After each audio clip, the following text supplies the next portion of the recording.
The United States says that Russia has returned to countries like North Korea to renew exhausted weapons in the war with Ukraine.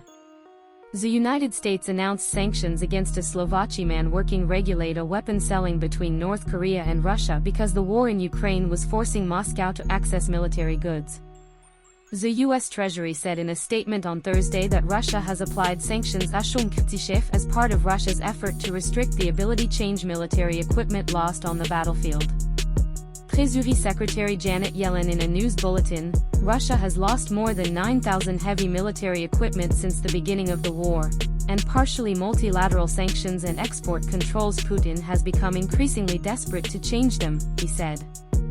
This individual's plans such as the arms agreement followed by Putin shows that Iran and DPRK, Korean Democratic People's Republic, are turning to the last resort suppliers.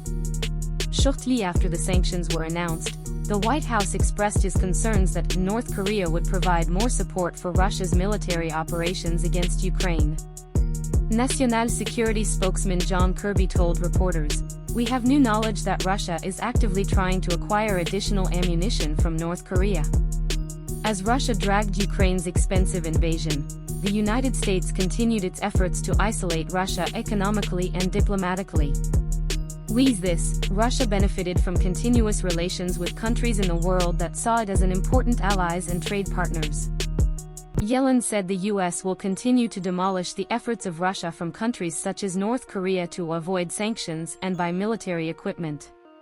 The news bulletin says that Mkhitishev is a Slovak citizen who negotiates with the authorities in Russia and North Korea to create a mutual useful cooperation relationship.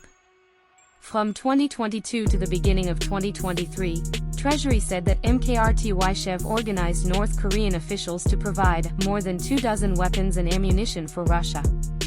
North Korea is under heavy U.S. sanctions that may affect the ability to access various goods. In the Haber Bulletin, Mkhtishev's negotiations are confirmed with senior Russian authorities, and this shows that the preparations for a proposed agreement are completed. The sanctions on Thursday freeze U.S.-based assets that are determined and prevent people in the United States from having business relations with them.